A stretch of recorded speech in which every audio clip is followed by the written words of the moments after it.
So thank you all. Thank you all for being here. This is incredibly exciting and very exciting for the Ayn Rand Institute to be connected to this award for Best Startup in Israel. And I just want to say a few words. I could say a lot about government involvement in high tech, but I'm going to hold back. I'm tempted, but I'm going to hold back. I want to say a little bit about why Ayn Rand, why startups, what's the connection, why, in a sense, did we get involved in this prize? And I'm just curious, of the people here in the room, how many of you read Atlas Shrugged? Okay. So, a majority, which is pretty cool. Those of you who haven't, you should. Particularly if you're in this industry, particularly if you're excited about startups in Israel or anywhere. Because really, Atlas Shrugged is an ode to business. It is an ode to entrepreneurship. It is an ode to startups. It is a celebration of the spirit that goes into what you do, whether it's venture capitalists, whether it's programmers, whether as founders. It is a celebration of the spirit of what it takes to start a business, to build a business, to create a business, to be a builder and creator and maker. And you know, in Silicon Valley and here in Israel, there's a certain positive attitude that people have towards successful entrepreneurs. We admire them, we respect them. But there's always a certain, I don't know, distance, a certain resentment that the culture has towards those who are particularly successful in the business world.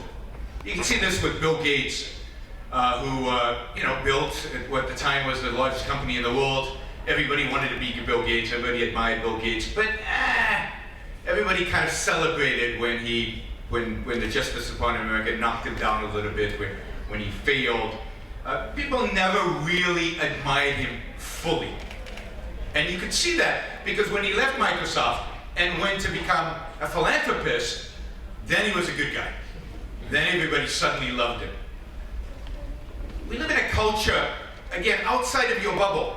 Just think a little bit outside, because you guys live in a bubble. You live in a great bubble, right? A cool bubble. But you live in a bubble. A little bit outside of your bubble, people don't admire makers. They don't admire creators. They don't admire builders. They admire distributors. They admire givers.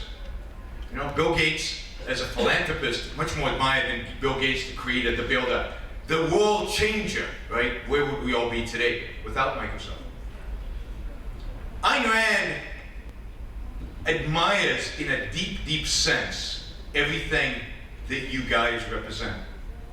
And what do I mean by a deep, deep sense? I mean in a moral sense, in an ethical sense.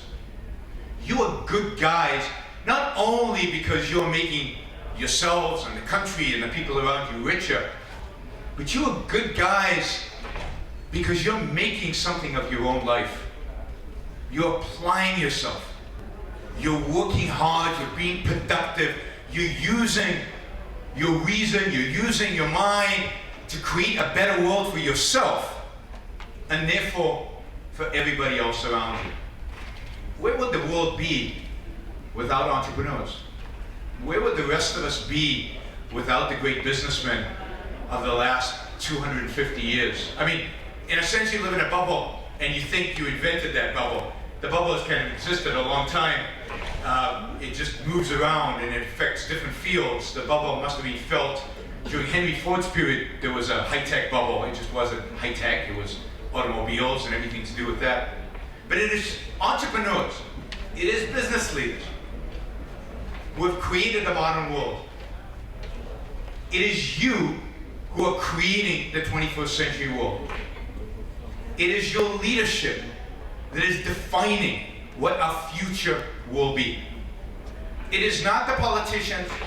It is not the philanthropist. It is not the histadut. It is not the workers. It is your leadership that will define the future. It is what you build, what you will create, that defines it.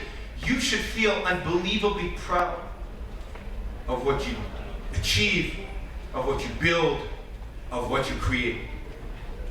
And proud in a deeply moral sense, not just in a superficial sense. Too many, I see this in America, I know less about the Israeli community. Too many businessmen entrepreneurs land up feeling guilty for their success afterwards. I made a lot of money. I should have gone to Africa and joined Doctors for Borders, or joined Mother Teresa in India. Really? Really? Didn't you make your life much, much better by doing what you loved and what you have a passion for? And in the end, didn't you make all of the rest of the world's life better because what you did and what you created and what you made? Stop feeling guilt you do not earn. Being creative, being productive, being successful is something to be proud of, not something to feel guilty about. Now that sense of pride, that sense of the lightness, the sense of lightness that you get when you shrug away all the unearned guilt, is what I think you would get from reading Atlas Shrugged. And if you've read Atlas Shrugged, then you know what I'm talking about, I think. Most of you do anyway. And to get a deeper understanding of why Ayn Rand viewed what you do as so important, so moral, I highly recommend you read a book that unfortunately I don't think is available in Hebrew, but worth reading in English, which is The Virtue of Selfishness. The virtue of living your life for your own rational, long-term self-interest. Living a productive, successful, prosperous, virtuous life, which I think many of you do already implicitly, at least in your work. Now I know you're kind of eager to hear who the winner is. We're getting to that point in the evening.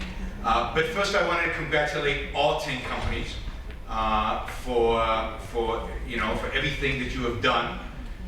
When I see somebody successful in the market and who's made money, my first response is to say thank you.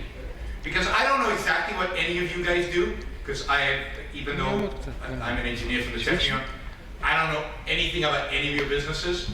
I know that if you're successful, you're contributing to my life somehow. Somehow, your product is making either me or the people I love and the people I care about, their lives just a little bit better.